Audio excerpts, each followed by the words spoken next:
Ma ogtahay in Kacbada qaabka hadda ay tahay in uusan ahayn qaabkii uu nabigeenna Ibraahim u dhisay calayhi salaatu wassalaam markii ugu horeysay? Weli ma isweydiisay walaalkayga iyo walaashayda in albaabka Kacbada sababta uu uga sareeyo dadka ma Nabi Ibraahim ayaa ahaa qof saas u weyn ama sidaas u dheer? Weli ma dhacday marna in Kacbada la dumiyo? Haddii la dumiyeyna maxaa hoosteeda laga helay Kacbada? Sidoo kalena qofka dumiyey maxaa ku dhacay? Su'aalahaas oo dhan waxaan uga jawaabi doonaa qisadeenna maanta. Haddaba aan ku bilowno bisinka Ilaahay. Nabi Ibraahim calayhi salaatu wassalaam ayaa wuxuu dhisay Kacbada, wuxuuna ka sameeyey dhagaxaan isdul saarsaaran oo keliya aan lahayn aasaas adag. Waxayna u samaysneed qaabka aad hadda aragto ilaa iyo muddo aad u badan, ilaa laga soo gaarayay sanadkii lagu magacaabay caamul fiil ama sanadkii maroodiya. Waxaa dhacday in sanadkaas ninka la dhaho Abraha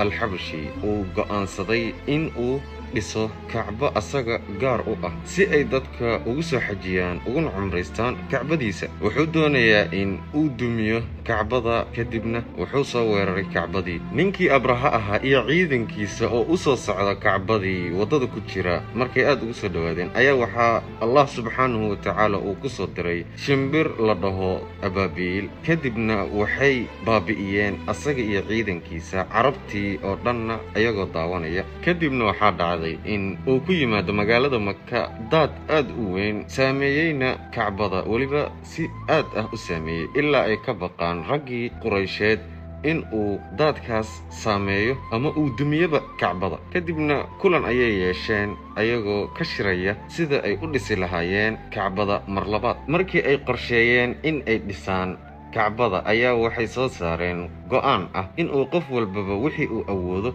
uu ku sadaqaysto dhismaha Kacbada, balse waa in uu yahay qof walba waxa uu sadaqaysanayo wax xalaal ah, sababtoo ah waxa la dhisayo waa masjidkii Ilaahay. Kadibna waxay isku soo dardareen wixii ay hayeen ay isdhahayaanna waa xalaal. Kadibna waxay arkeen in ay tahay hanti aad u yar oo aan ku filnaanayn dhismaha Kacbada. Waxay go'aansadeen in ay ku dhisaan hantidaas yarka ah ay hayaan maadaama ay tahay hanti xalaal ah. Waxaa la gaaray maalinkii duminta Kacbada. Waxaa la doonayaa in la dumiyo Kacbada, laakiin yaa ku dhaca in uu dumiyo Kacbada sababtoo ah waxay soo xasuusanayaan maalinkii uu ninkii Abraha la dhahayay doonayay in uu dumiyo Kacbada. Wixii ku dhacay ayay xasuusanayaan. qof ku dhiiranaya in uu Kacbada maanta dumiyo ma jiro, balse niyadda ama waxa ay doonayaan ayaa waxay tahay in ay hagaajiyaan Kacbada, dhisaan si qurux badan u dhisaan, xumaan ma doonayaan. Waxay ahayd maalinkaas maalin aad u naxdin badan. Waxaa dhacday in uu ka soo dhex baxo dadka Waliid ibn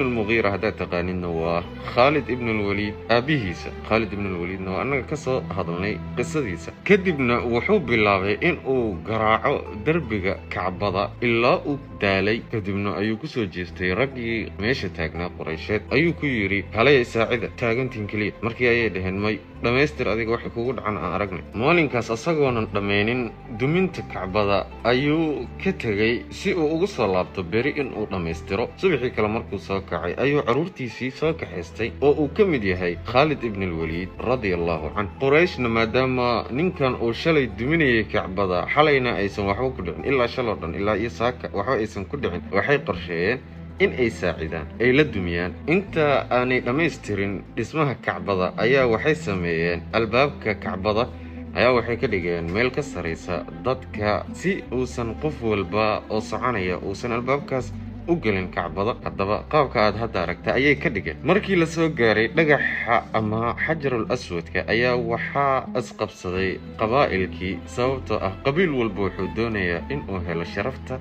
in uu dhigay xajarul aswadka meeshiisii loogu talgalay. qabaa'ilkii ayaa isqabsaday, waxayna ku sigteen in uu halkaas dhiig ku daato, balse qaar ayaga ka mid ah ayaa waxay dhaheen albaabada ka mid ah ayay tilmaameen. Waxayna dhaheen qofka albaabkaas ka soo gala ayaan ku go'i doonaa waxa uu go'aamiyo. Wuxuu noqday nebigeenna Maxamed calayhi salaatu wassalaam. kii marka uu saa u soo galay ayaa waxaa dhacday in ay ku farxeen wixii meesha taagnaa ee qabiilo kala duwanaa ahaa. Kadibna waxay ku bishaaraysteen qof la yaqaano lagu kalsoon yahay runlowna ah. Walaalkay walaashayda ha ilaawin in aad booqato channelkeena YouTube.